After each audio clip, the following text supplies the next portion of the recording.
nta buzima butekanye budafite ubuzima bwiza bwo mu mutwe. Ndagusuje kandi guhaye ikaze mu kiganiro Baho Neza Twite ku Buzima bwo mu Mutwe, mugezweho n'umuryango Avega Gahozo ku bufatanye na Minisiteri y'Ubuzima ibinyujije mu kigo cy'igihugu cy'ubuzima RBC hamwe n'umuryango Imbuto Foundation. Uyu munsi rero turaza kurebera hamwe uburyo bwiza bwo kwita no kubungabunga ubuzima bwiza bwo mu mutwe.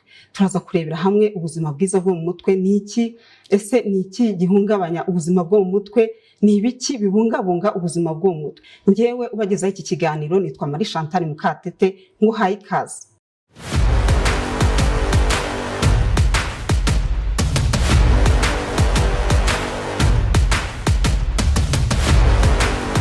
Muri iki kiganiro kandi sindi jyenyine, ndi kumwe n'abatumirwa, ndi kumwe na Umugwaneza Violette, umukozi wa Avega ushinzwe kwita ku buzima bwo mu mutwe.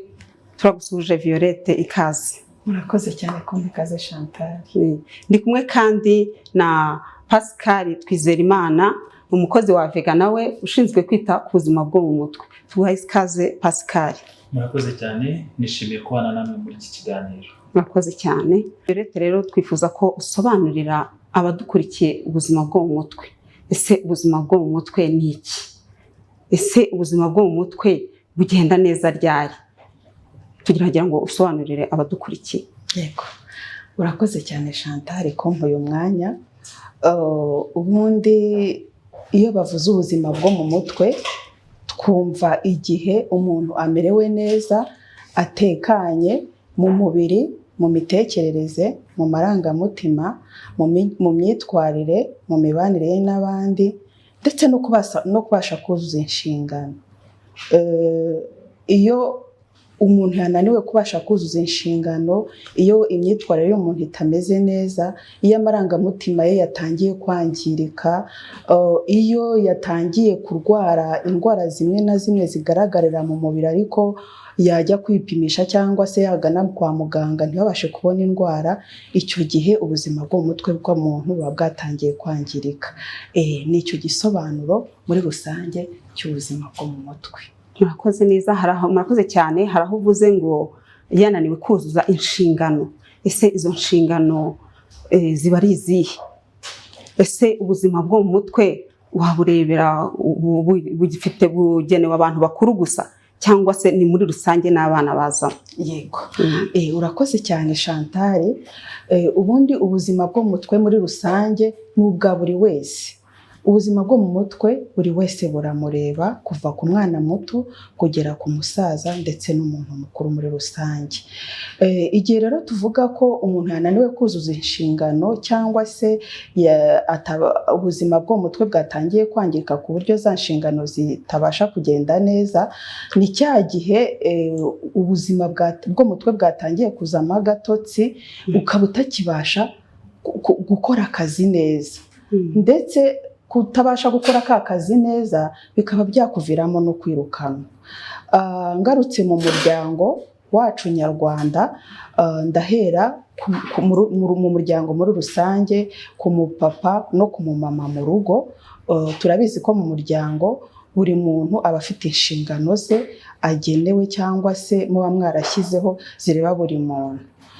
Rero muri za nshingano umwe cyangwa undi hari izo atakibasha kuzuza cyangwa se gukemura kubera ko ubuzima bwo mu mutwe butakimeze neza. Iyo rero za nshingano utakibasha kuzuzuza, niho tuvuga ko umuntu yagize ikibazo cy'ubuzima bwo mu mutwe. Hari n'ikoreshwa ry'ibiyobyabwenge. Burya n'ikoreshwa ry'ibiyobyabwenge ni kimwe mu ntandaro zishobora kwangiza ubuzima bwo mu mutwe, ku buryo umuntu ananirwa kubasha kuzuza inshingano kubera gukoresha ibiyobyabwenge. Murakoze cyane. Violette arakoze cyane kutubwira igisobanuro cy'ubuzima bwo mu mutwe. Icyo namwongereraho ni uko ubuzima bwo mu mutwe iyo tubuvuze n'umurongo mugari cyane, kuko abadukurikiye bagerageze babyumve neza. Ubuzima bwo mu mutwe bwacu cyangwa se umutwe wacu niyo moteri y'ubuzima bwacu, kuko umutwe niwo ugenga ibikorwa byacu byose bya buri munsi. Bishatse kuvuga yuko iyo ubuzima bwo mu mutwe butameze neza nk'uko Violette abivuze, ibintu byose biba byatangiye kwangirika. Violette yaratubwiye uhereye ku muryango, umuryango ushobora kugira ibibazo byo mu mutwe. umuryango muri rusange. Nk'uko yarabivuze, harimo ababyeyi bombi ndetse n'abana. Rero iyo hagize umwe mu bagize umuryango uhuye n'ibibazo by'ubuzima bwo mu mutwe, byumvikana yuko umuryango utangira kugenda usenyuka. Rero nk'uko yarabivuze, ubuzima bwo mu mutwe bishobora kugaragazwa n'ibintu byinshi yuko butarimo kugenda neza. Duhereye urugero, amakimbirane mu muryango. Turabizi neza, iwacu mu muryango hari igihe tuba tubanye neza, ubundi tukaza kwisanga hatangiye kuvuka amakimbirane mu muryango. Rero iyo amakimbirane yinjiye mu muryango, icyo ngicyo gishobora kuba ikimenyetso cyerekana yuko hari umwe mu muryango ushobora kuba ufite ubuzima bwo mu mutwe butameze neza. Aho ngaho rero niho dushobora kuvuga ngo birashoboka yuko mu muryango uburwayi bwo mu mutwe bwatangiye kwinjira mu muryango. Nanone ikintu gishobora kutwereka yuko ubuzima bwo mu mutwe butarimo kugenda neza, urugero ku muntu ku giti cye. Nshobora kuba nari umuntu umeze neza, ndyohewe, numva nishimye. Hanyuma ubwanjye ku giti cyanjye, urugero nkatangira kubura ibyishimo. Iyo mbuze ibyishimo, nkatangira kwigunga, nkatangira kugubwa nabi. Icyo gihe abandeba, abo tubana nabo, batangira kuvuga ngo ibyo ari byo byose Pascal yarahindutse mu mico ndetse no mu myifatire, kubera yuko basigaye bambona ndi umuntu wigunze, udakeneye kubana neza n'abandi. Aho ngaho ninjiye ku mibanire nanone. Iyo rero mu mibanire naho ibintu byatangiye kugenda nabi, wa muntu ufite ibibazo byo mu mutwe tuvuga ngo, cyangwa se watangiye kwatakwa n'uburwayi bwo mu mutwe, imibanire ye n'abandi nayo itangira kwangirika. Ariho hahandi nigeze mvuga yuko wa muntu ashobora gutangira kwigunga, akifuza kuba ari wenyine. Icyo ngicyo ni kimwe. Nanone ushobora kwiyumva cyangwa se kwisanga watangiye kubura ibitotsi. Iyo tuvuze kubura ibitotsi, urugero, umuntu muzima, duhereye ku mwana, yakabaye byibura aryama amasaha 8. Rero tuvuze kuri uriya mwana, nimba yatangiye kuryama akabura ibitotsi, akaryama amasaha 2, amasaha 3, ibyo ngibyo nabyo bishobora kubwira yuko uriya mwana ugize wa muryango ashobora kuba hari ibindi bibazo byo mu mutwe byatangiye kumwataka. Reka nkoreshe ijambo kumwataka. Umuntu mukuru nawe, tugiye ku muntu mukuru, nawe yaramenyereye yuko yiryamira agasinzira wenda amasaha. Ubundi abahanga batubwira yuko byibura umuntu mukuru yakabashije kuryama amasaha 6. Rero wowe udukurikiye, nimba utakibasha kuryama ya masaha, nabwo utangire uvuga uti hari ibintu bitarimo kugenda neza mu buzima bwanjye, kubera yuko birumvikana waryamaga amasaha 6, none ugeze ku rwego rwo kuryama gusinzira amasaha 2. Rero nimba ugeze ku rwego rwo gusinzira amasaha 2, byibura wagombaga gusinzira amasaha 6 cyangwa se kuruhuka. Ubundi gusinzira bifitanye isano no iyo umuntu aryamye araruhuka. Ariho tuvuga ko umuntu yabashije kubona ibitotsi, arasinzira neza. Rero nibyo ngibyo numvaga n'ubundi nakongereraho. Mugenzi wanjye Violette, turakomeza tugenda tuganira kugira ngo tuze kurushaho neza gusobanukirwa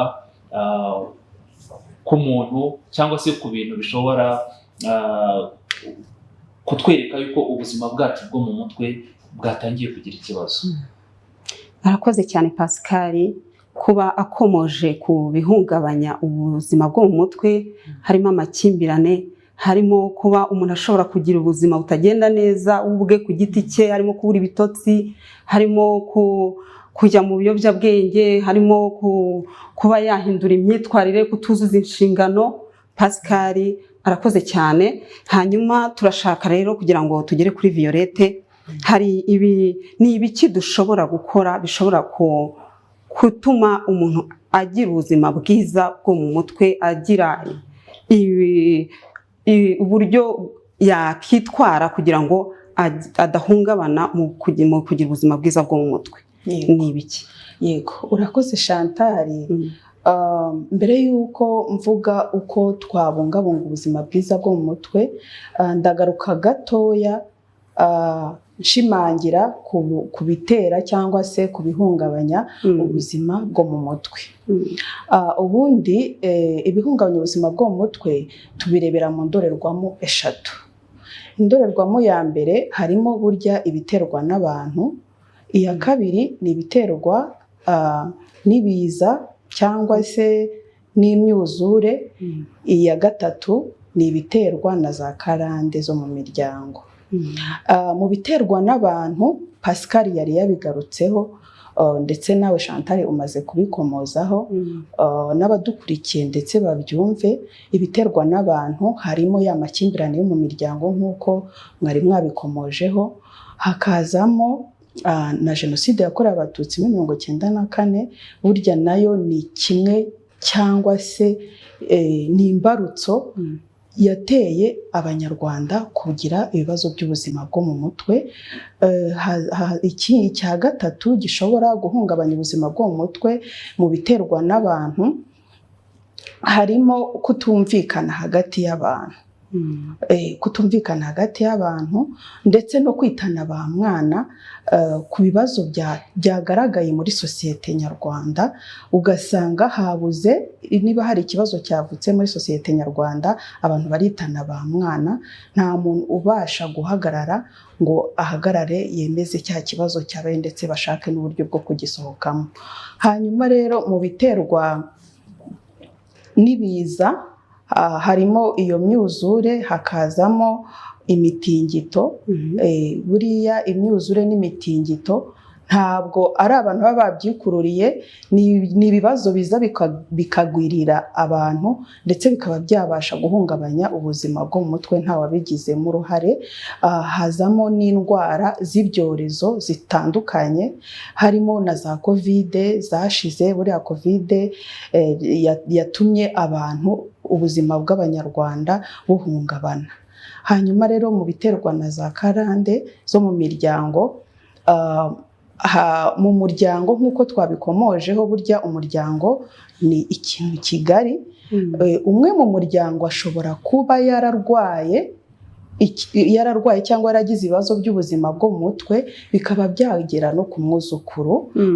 Umwuzukuru akaba nawe yagira cya kibazo cy'ubuzima bwo mu mutwe, kuko hari umuntu mu muryango, yaba ari uwa hafi cyangwa wa kure, wabashije kugira cya kibazo cy'uburwayi cyangwa ubuzima butameze neza bwo mu mutwe.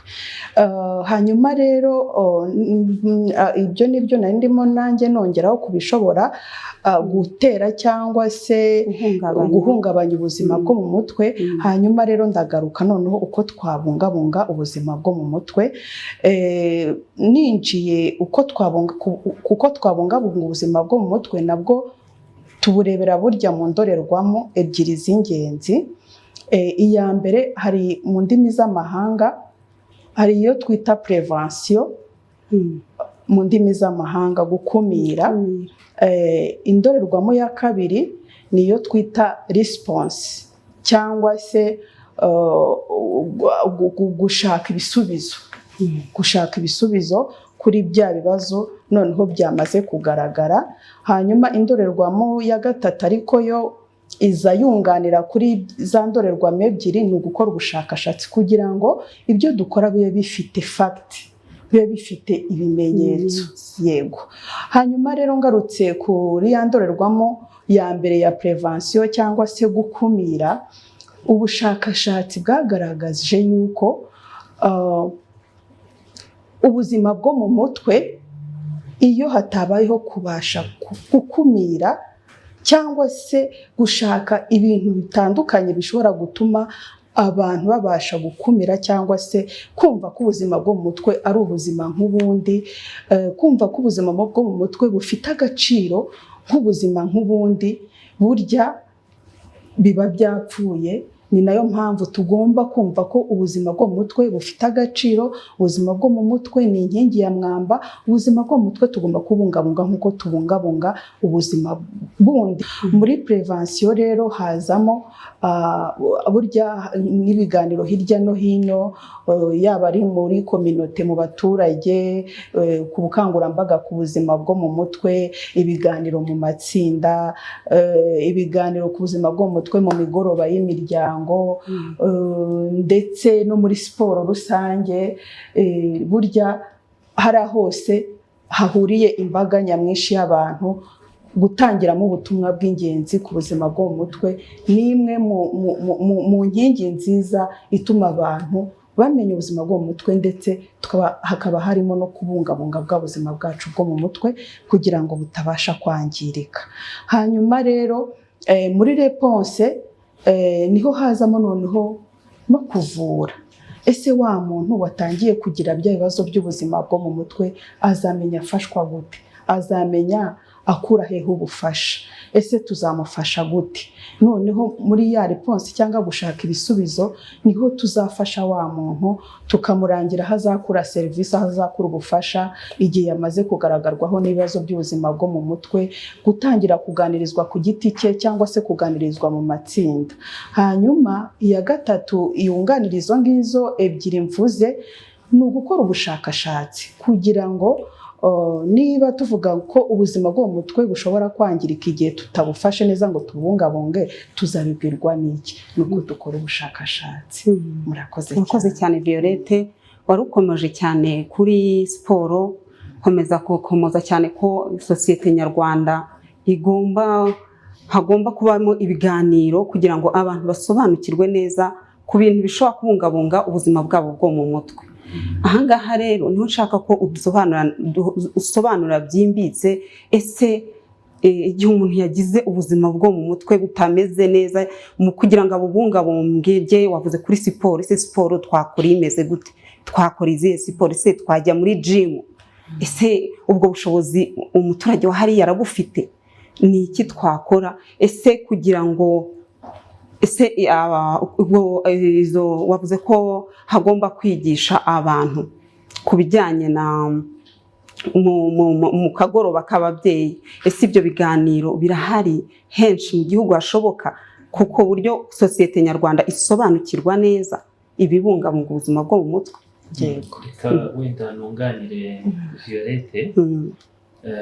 Siporo yaba ikintu cyiza cyane cyafasha umuntu kubungabunga ubuzima bwe bwo mu mutwe, kubera yuko iyo umuntu akora siporo, icya mbere cyo muri siporo dukuramo ibyishimo. Siporo dukuramo ibyishimo, uko turimo gukora siporo ibyishimo bizamuka mu mubiri wacu, hakagira imisemburo izamuka. Sibyo? Ese iyo siporo ni izihe? Siporo iyo ari yo yose nk'uko nari bivuze, biterwa n'umuntu. Buri wihereye ku mukecuru, hari siporo yakora ikamuha ibyishimo. Sibyo? Yewe duhere buriya no guseka ni siporo. Umuntu arasetse cya gitwenge twita urumenesha, iyo ngiyo nayo ni siporo, kubera yuko cya gitwenge uriya mukecuru na bagenzi be bari kumwe barimo guseka, nacyo ubwacyo ni siporo. Kuko nitujya gucunga, ubwo nahereye ku byoroshye, iyo umuntu arimo guseka rwose anezerewe, hariho n'ujya kureba ugasanga yabize icyuya. Sibyo? Yatranspiye mu rurimi rw'amahanga. Bivuga ngo uhereye aho ngaho no guseka, nari mbivuze kubera ko nzi neza yuko yaba umwana, yaba umukecuru, yaba umusaza, yaba n'abagabo, guseka barabigira. Aho ngaho rero nari mbere ku kantu koroshye kugira ngo abadukurikiye bataza kumva yuko siporo ari ukujya muri gym. Sibyo? Ataza gutangira gutekereza ngo ese nzajya muri gym bigenze bite ko nta mafaranga. Hari siporo yo kwirukanka, hari imyitozo ngororamubiri yoroheje, buri muntu wese mu mbaraga ziwe yabasha gukora, ariko iyo siporo turimo kuvuga ikamuganisha mu byishimo. Aho ngaho ndumva aricyo kintu navuga kuri siporo. Ariko nanone hari abifite bajya muri za jimu bagakora siporo zigiye zitandukanye, ariko buri muntu mu rwego rwe yabasha gukora siporo iza gutuma biza gusoza afite ibyishimo. Nk'uko twari turimo tuvuga uburyo bwadufasha gukomeza kubungabunga ubuzima bwacu bwo mu mutwe, ubundi buryo bufasha umuntu kuba yabungabunga neza ubuzima bwe bwo mu mutwe ni ukugira inshuti ya yindi abanyarwanda twita inshuti magara, ya yindi yabasha kukubikira ibanga, ya yindi igutiza urutugu ukarira hanyuma ikaguhanagura. Mu ndimi z'amahanga turavuga ngo kugira mingo, ya nshuti imwe twavuze y'inkoramutima, ya yindi uza ukabitsa ibanga, ya yindi uza ukabwira ibyakubabaje, hanyuma ikagufasha cyangwa se ikakwihanganisha. Ubundi buryo rero gufata umwanya ukiyitaho, ukidagadura, ugatembera n'inshuti zawe mukidagadura, mukaganira, mugasabana, hamwe wumva yuko hari ahantu ugejeje, hamwe wumva yuko byakoze ku mutima wawe. Uburyo bwo ni bwinshi rwose. Hari kuba nanone wagira umwanya wawe mwiza wo kwitekerezaho. Mu ndimi z'amahanga bakunda kuvuga meditation. Ukajya ahantu ukitekerezaho. Ushobora kugenda ukicara muri jaride y'iwawe cyangwa se ahandi hantu. Ushobora kugenda ukicara ku mazi ukitekerezaho, ugatekereza ku buzima bwawe, ugatekereza aho bitagenze neza, ukareba inguni zawe zose aho wumva bitameze neza. Noneho rero iyo usanze hari ahantu bitameze neza, nicyo cya gihe ushobora kuvuga uti ariko uko ndimo kubibona, uko nisuye nkireba, nshobora kuba hari ikibazo mfite. Iyo rero ego Pascal, urakoze cyane ku gukomoza ku nshuti. Wavuze uti kugira inshuti itegura urutugu ukaririraho, yarangiza ikaguhanagura. Aho ngaho nabonye ko ashobora kuba ari ubufasha bwa mbere umuntu ufite icyo kibazo cy'ubuzima bwo mu mutwe bwahungabanye yabonye, n'ubwo bufasha bwa mbere yabonye. Ese nihe handi dushobora gukura ubufasha ku buzima igihe ubuzima bwacu bwo mu mutwe bwahungabanye? Wadufasha ukadusobanurira aho hantu? Yego, murakoze. Nk'uko nari ndimo kubivuga, ahambere rwose horoshye kuba ufite uwo muntu ubasha kugutega amatwi. Nk'uko nari mbivuze rwose, iyo ni intambwe ya mbere, kubera yuko wabashije gusohora ya marangamutima yawe nakwita mabi, wabashije kuyasohora. Ni intambwe ya mbere yo gusohoka, cyangwa se ni intambwe ya mbere yo kwirinda kuba wazahinduka umurwayi wo mu mutwe. Hanyuma rero ahandi hantu tuba twizeye yuko twaza kubona ubufasha kandi neza ni kwa muganga. Duhereye rero iwacu muri kominote tugirayo abajyanama b'ubuzima, ba bandi tubana nabo mu buzima bwacu bwa buri munsi. Nawe wagenda ukamwegera, hanyuma akakugira inama, yabona birenze ubushobozi bwiwe, hanyuma akakohereza ku kigo nderabuzima. Tugira amahirwe rero nk'abanyarwanda akomeye, guhera ku kigo nderabuzima tuhafite abanyamwuga, abaprofesiyoneri ku bijyanye n'ubuzima bwo mu mutwe, babasha kugukurikirana hanyuma bakagufasha ukongera ukamera neza, ukongera ukaba wowe utandukanye n'ibibazo, kuko buriya umuntu ni umuntu, n'ibibazo ni ibibazo. Rero icyo baba porofesiyoneri bagufasha kongera kuba wowe wa nyawe utandukanye n'ibibazo. Aho ngaho ni ku rwego rwa centre de santé, naho birashoboka yuko byabagora nabwo bakohereza mu bitaro by'akarere. Ibitaro by'akarere naho hariyo serivisi ishinzwe gufasha abantu bafite ibibazo byo mu mutwe. Naho rero iyo ugezeyo baragufasha nk'uko nabivuze, naho hari abaprofesiyoneri cyangwa se abanyamwuga ku bijyanye n'ubuzima bwo mu mutwe, nabo bazagufasha hanyuma wongere umere neza, wongere ube wowe wa nyawe. Kandi tunagira ibitaro byita ku bafite ibibazo byo mu mutwe bya Ndera Caraes. Ntekereza yuko nibyo bifite mu nshingano cyane cyane kurenza aho hose navuze abantu bafite ibibazo byo mu mutwe. Hari Caraes ya Ndera ku bari muri Kigali, hari na Caraes ya Butare naho ndumva ihari, kandi tutanirengagije yuko hari n'ibindi bigo bifasha abantu bafite ibibazo byo mu mutwe.